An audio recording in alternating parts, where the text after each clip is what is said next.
കർണാടകയിൽ നേഴ്സിംഗ് പഠനത്തിന് അഡ്മിഷൻ എടുക്കാൻ പാടില്ലാത്ത സ്ഥാപനങ്ങൾ. അതിൻ്റെ പുതിയൊരു എപ്പിസോഡിലേക്ക് സ്വാഗതം. ഞാൻ MK തോമസ്. ഞാൻ കഴിഞ്ഞ കുറേ ദിവസങ്ങളായിട്ട് കുറേ എപ്പിസോഡുകൾ ചെയ്തു വരുന്നുണ്ട്. അഡ്മിഷൻ എടുക്കാൻ പാടില്ലാത്ത സ്ഥാപനങ്ങൾ എന്ന തലക്കെട്ടിൽ. ഇത് കണ്ടിട്ടും ഇത് കേട്ടിട്ടും ഇതിനെപ്പറ്റി അറിഞ്ഞിട്ടും പലരും പോയി ഇതേ സ്ഥാപനത്തിൽ തന്നെ അഡ്മിഷൻ എടുക്കുന്നു. എന്നിട്ട് എന്നോട് ചോദിക്കുന്നു, അയ്യോ എടുത്തുപോയി, എന്തെങ്കിലും കുഴപ്പമുണ്ടോ ഇല്ലയോ? അങ്ങനെ ഒരു ചോദ്യം വന്നത് ഞാൻ ഇവിടെ പറയും, രക്ഷകർത്താവാണ്.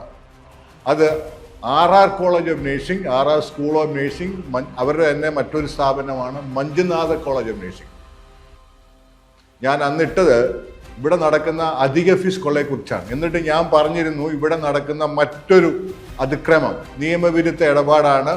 Post basic BSc nursing, MSc നേഴ്സിംഗിനും പിള്ളേരെ ക്ലാസ്സിൽ കയറാതെ വ്യാജമായിട്ട് പഠിക്കാനായിട്ട് അനുവാദം കൊടുക്കുക.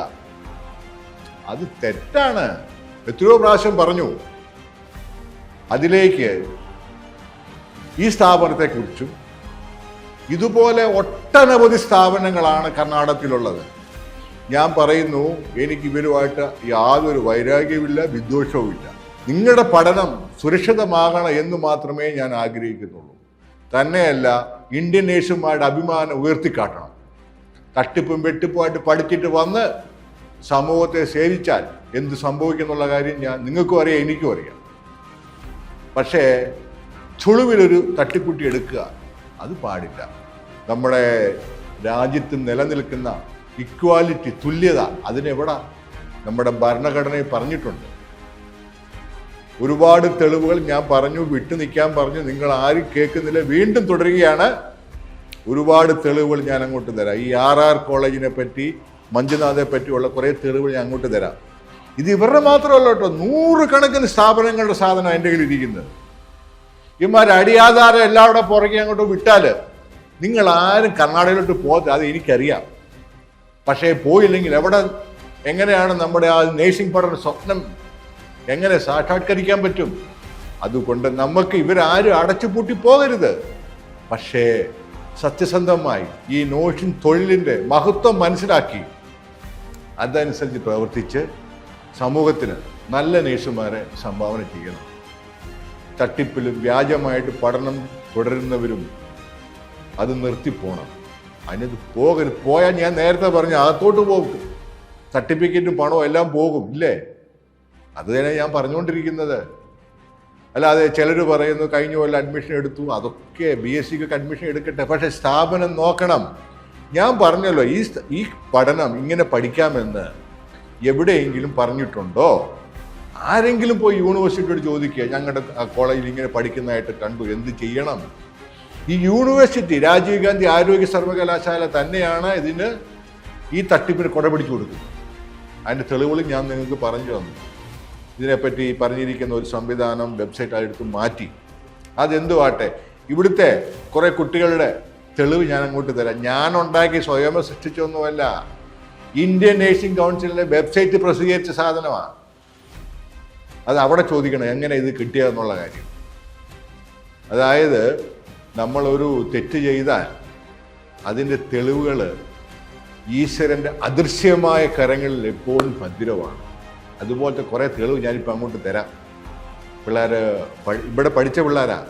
അതിനകത്ത് കാണുന്നത് RR സ്കൂൾ ഓഫ് നേഴ്സിംഗ് എന്നാണ്. പക്ഷേ RR സ്കൂൾ ഓഫ് നേഴ്സിംഗിൽ പോസ്റ്റ് BSc ഇല്ല, MSc ഇല്ല. അതിൻ്റെ തെളിവാണ് ഞാനിപ്പോൾ പുറത്തുവിടുന്നത്. ഇതുപോലെ 100 കണക്കിന് കോളേജിലെ നിരവധി 100 കണക്കിന് ആയിരക്കണക്കിന് കുട്ടികളുടെ ഇതുപോലത്തെ തെളിവുകളാണ് ഞാൻ കോടതി കൊടുത്തിരിക്കുന്നത്. ഇത് സമർപ്പിച്ചുകൊണ്ടാണ് CBI അന്വേഷണം വേണമെന്നും ആവശ്യപ്പെട്ടിരിക്കുന്നത്. ഇനി ആർക്കും മനസ്സിലാകുന്നില്ലേ ഈ വ്യാജ പഠനം പാടില്ല എന്നുള്ളത്? ഇത് മനസ്സിലാക്കിയിട്ട് തുടരുകയാണെങ്കിൽ എനിക്കൊന്നും നിങ്ങളോട് പറയാനില്ല. കുറച്ച് തെളിവുകൾ ഇന്ത്യൻ നേഴ്സിംഗ് കൗൺസിലിൽ നിന്ന് ഞാൻ സംഘടിപ്പിച്ച കുറേ തെളിവുകൾ ഞാൻ അങ്ങോട്ട് നിങ്ങളെ ഇപ്പോൾ പുറത്തുവിടുന്നു, കണ്ടു. ആദ്യമായിട്ട് അവിടെ പഠിച്ച ഒരു കുട്ടിയാണ്.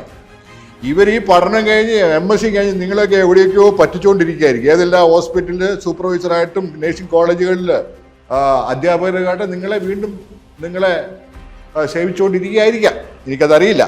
അലീന വർഗീസ് അവിടെ പഠിച്ച് പാസ്സായതാണ്. ആ കുട്ടി പഠിച്ചുകൊണ്ടിരുന്ന സമയത്ത് ദീപക് നേഴ്സിംഗ് ഹോം ബാംഗ്ലൂർ എന്ന സ്ഥാപനത്തിലാണ് ജോലി ചെയ്തുകൊണ്ടിരുന്നത്. അടുത്തയാള് അഞ്ജുസി ജോയി പഠിക്കുന്ന സമയത്ത് ജോലി ചെയ്ത സ്ഥാപനം സപ്തഗിരി ഹോസ്പിറ്റൽ ബാംഗ്ലൂർ. അടുത്തയാള് അഞ്ജു പി തോമസ്, അവര് പഠിച്ചുകൊണ്ടിരുന്നപ്പോൾ കൊളംബേഷ ഹോസ്പിറ്റൽ ബാംഗ്ലൂരിലാണ് ജോലി ചെയ്തുകൊണ്ടിരുന്നത്. അടുത്ത വ്യക്തി വ്യാജമായിട്ട് പഠിച്ച അടുത്തയാള് അനുമോൾ ഐസക്, ജോലി ചെയ്തുകൊണ്ടിരുന്ന സ്ഥാപനം റൂബി ഹോസ്പിറ്റൽ കൊൽക്കത്ത. മറ്റൊരു വ്യക്തി ചിത്ര കെ മാത്യു, പഠിച്ചുകൊണ്ടിരുന്നപ്പോൾ ജോലി ചെയ്ത സ്ഥാപനത്തിന്റെ പേര് മഞ്ജു നേഴ്സിംഗ് ഹോം ബാംഗ്ലൂർ. ക്ലാരമ്മ തോമസ് പഠിച്ചുകൊണ്ടിരുന്നപ്പോൾ NRR ഹോസ്പിറ്റൽ ബാംഗ്ലൂരിലാണ് ജോലി ചെയ്തുകൊണ്ടിരുന്നത്. ജിൻസി ജോസഫ് പഠിച്ചുകൊണ്ടിരുന്നപ്പോൾ ജോലി ചെയ്ത ഹയാത്ത് ഹോസ്പിറ്റൽ ഗോവട്ടി, അങ്ങ് നോർത്ത് ഈസ്റ്റിലാണ്. അടുത്തയാള് ജിസ്മി ജോസ് പഠിച്ചുകൊണ്ടിരുന്നപ്പോൾ ജോലി ചെയ്തത് ദീപക് നേഴ്സിംഗ് ഹോം ബാംഗ്ലൂർ. മറ്റുള്ള ആള് ജോയ്സി എബ്രഹാം പഠിച്ചുകൊണ്ടിരുന്നപ്പോൾ ജോലി ചെയ്തത് റൂബി ഹോസ്പിറ്റൽ കൊൽക്കത്ത.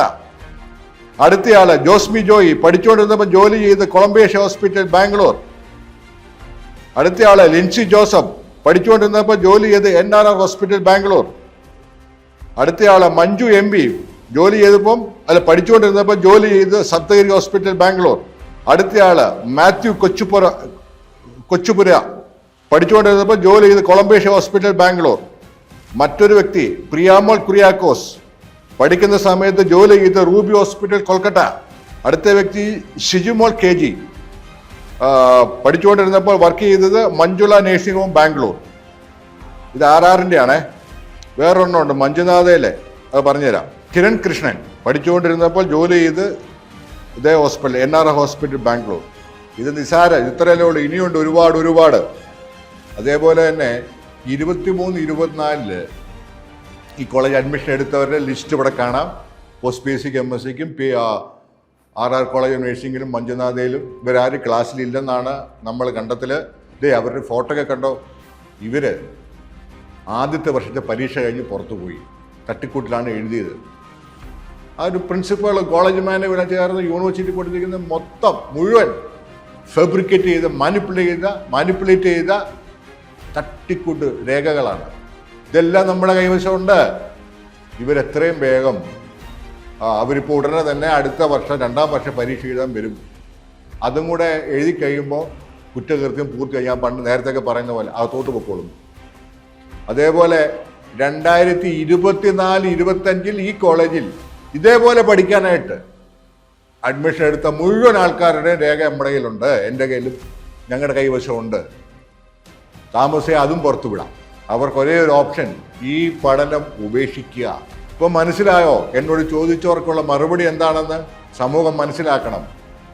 ഈ പഠനം തെളിയുമ്പോൾ ഇതിൻ്റെ മുഴുവൻ അംഗീകാരമാണ് നഷ്ടപ്പെടുന്നത്. ഇന്തോനേഷ്യൻ കൗൺസിലും പറഞ്ഞിട്ടുണ്ട്, ഇതുപോലെ കണ്ടെത്തിയാൽ ഇത്ര വർഷത്തേന് അംഗീകാരം നൽകില്ല എന്ന്. നിങ്ങൾ തീരുമാനിക്കുക ഇവിടെ പഠിക്കണോ വേണ്ടയോ. എനിക്കറിയാവുന്ന കാര്യങ്ങൾ ഞാൻ പറയുന്നു. നിങ്ങൾ ഇഷ്ടപ്പെട്ടാലും ഇഷ്ടപ്പെട്ടില്ലേ. പിന്നെ ഏജന്റുമാർ ഇതിനെതിരെ എനിക്ക് കൊട്ടേഷനായിട്ട് ഇങ്ങോട്ട് വരരുത്. വന്നാൽ അതേ നാണയത്തിൽ തിരിച്ചടി തരും, ഉറപ്പാ. അപ്പം നിങ്ങൾ തീരുമാനിക്കുക ഈ കോളേജിൽ അഡ്മിഷൻ എടുത്താൽ നിങ്ങളുടെ ഭാവി സുരക്ഷിതമാകുമോ ഇല്ലയോ എന്ന്. താല്പര്യമുള്ളവരൊക്കെ ഇതൊന്ന് ഷെയർ ചെയ്ത് ചാനലൊക്കെ സബ്സ്ക്രൈബ് ചെയ്തു. ആരും വീട്ടിൽ വന്ന് ഇങ്ങോട്ട് വിളിച്ചുകൊണ്ട് വരുന്നില്ല. നെഗറ്റീവ് കമൻ്റ് അടിക്കാൻ വരുന്ന ആൾക്കാർ ദയവായിട്ട് എൻ്റെ ഈ നമ്പറിലോട്ട് അവരുടെ പൂർണ്ണമായ വിവരങ്ങളൊന്ന് അറിയിച്ചു തന്നാൽ ഒന്ന് വാട്സപ്പ് ചെയ്യണേ. പുതിയ അപ്ഡേറ്റ്സുമായിട്ട് വീണ്ടും വരാം. നന്ദി, നമസ്കാരം.